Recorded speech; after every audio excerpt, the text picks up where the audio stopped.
오늘 말씀은 에스겔 3장 4절부터 15절까지의 말씀입니다. 그가 또 내게 이르시되 인자야, 이 에스겔에서는 인자라는 호칭이 많이 사용됐지요. 이스라엘 족속에게 가서 내 말로 그들에게 고하라. 지금 이 이스라엘 족속은 에스겔과 함께 잡혀와서 그발 강가에서 같이 노역을 하는 잡혀온 이스라엘 백성들, 비참한 생활을 하는 이스라엘 백성들입니다. 가서 내 말로 그들에게 고하라. 에스겔의 말이 아니라 하나님께서 주신 그 말씀을 고하라고 하십니다. 너를 언어가 다르거나 말이 어려운 백성에게 보내는 것이 아니요 이스라엘 족속에게 보내는 것이라. 너를 언어가 다르거나 말이 어려워 내가 그들의 말을 알아듣지 못할 나라들에게 보내는 것이 아니니라. 내가 너를 그들에게 보냈다면 그들은 정녕 내 말을 들었으리라. 그러나 이스라엘 족속은 이마가 굳고 마음이 굳어 내 말을 듣고자 아니하리니 이는 내 말을 듣고자 아니함이니라. 자, 하나님께서 하나님의 백성에게 에스겔을 보내는데도 불구하고 차라리 말을 알아듣지 못하는 나라에 보냈으면, 차라리 이방 족속에게 보냈더라면 말을 알아들었을 텐데, 그러지 않고 이스라엘 족속은 지금 하나님을 거역하고 그리고 하나님의 말씀을 들으려 하지 않습니다. 그러나 이스라엘 족속은 이마가 굳고 마음이 굳어, 이 이마가 굳다라는 것은 완고한 반항을 뜻하는 표현이죠.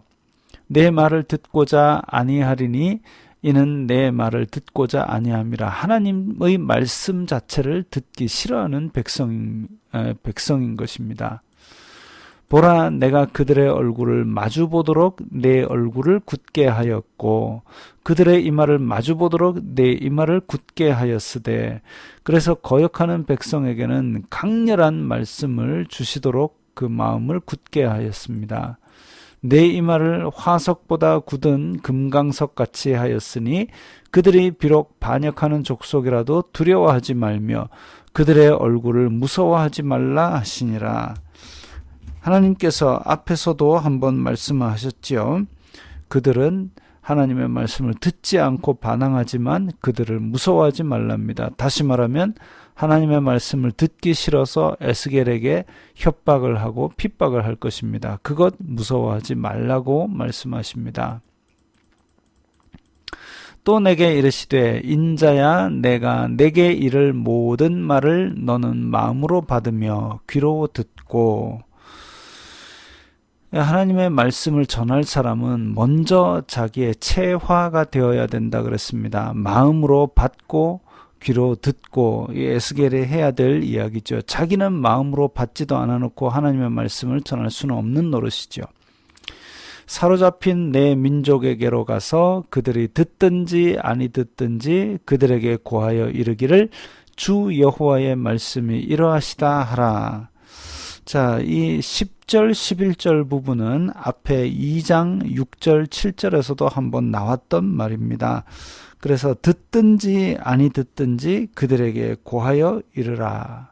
하나님의 말씀은 선포해야 될 대상에게 바로 전해야 되는 것이고, 하나님의 뜻은 그들이 듣든지 아니 듣든지 하나님의 뜻대로 이루어지는데, 그 내 생물이 그 영의 지시하심을 받아서 방향을 틀지 않고 그대로 직진하듯이, 그리고 그 날개로 신속히 하듯이 그것처럼 하나님의 뜻은 바로 이루어질 것이기 때문에 두려워할 것도 없고 말씀은 그대로 전해야 하는 것입니다.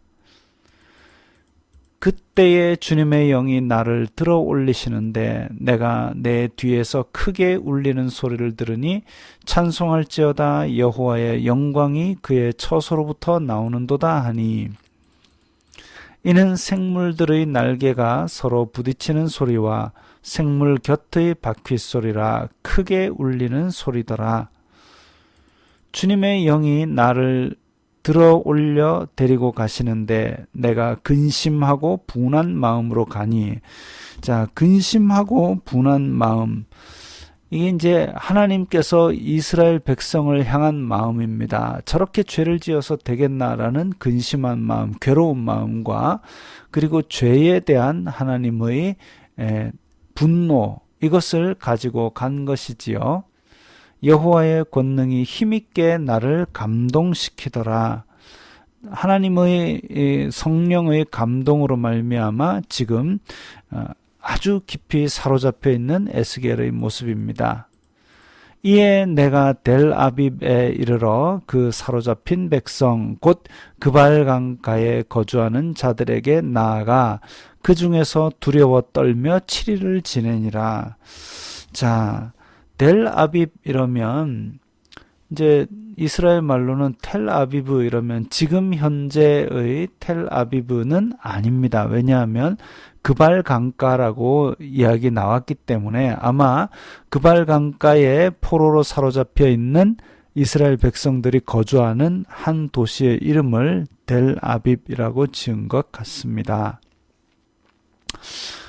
델 이러면 이제 언덕이고 아빕 이러면 아빕월 할 때 그 아빕 새싹이나 무슨 곡물 뭐 이런, 그래서 이제 지금 현재의 이스라엘 수도 텔아비브도 똑같은 철자를 사용하고 있고 구약 시대에서는 이스라엘에 있는 텔아비브 지역은 이제 요빠라고 불렀는데 지금 그 텔아비브가 아니라 그발 강가에 있는 포로된 이스라엘 백성들이 사는 지역, 사는 거주지입니다. 그런데 거기 가서 두려워 떨며 7일을 지냈다 그랬습니다. 무엇을 두려워했을까요?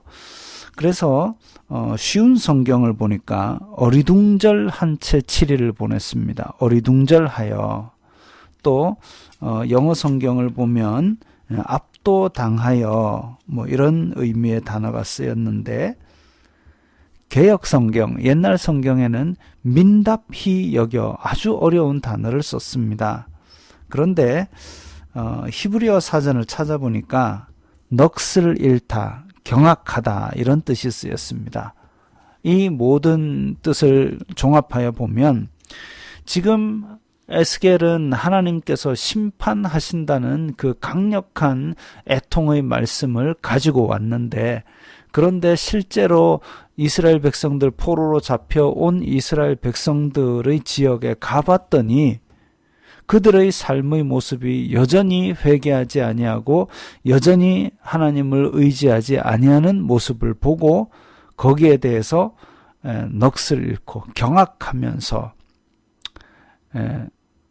그래서 그런 상태에서 그 이스라엘 백성들의 고난, 그럼에도 불구하고 회개하지 아니하는 모습에 대한 복잡한 심경을 지금 두려워 떨며라는 표현을 사용하였습니다. 참 슬프기도 하고 비참하기도 하고, 한편으로는 그럼에도 불구하고 아직 여호와께 마음을 찢고 나오지 아니하는 백성들, 너희들의 죄상이 어떠한지 모르느냐라고 외치고 싶은 그런 마음으로 경악하는 이 에스겔의 모습을 볼 수 있겠습니다. 참 안타까운 모습이죠. 죄 지은 자는 그것이 죄라고 잘못했다고 고백하지 않는 참 완악한 마음을 가지고 있습니다. 우리는 그런 마음을 가지지 않도록 정말 욥처럼 아침 저녁으로 나를 돌아보아야 하겠습니다.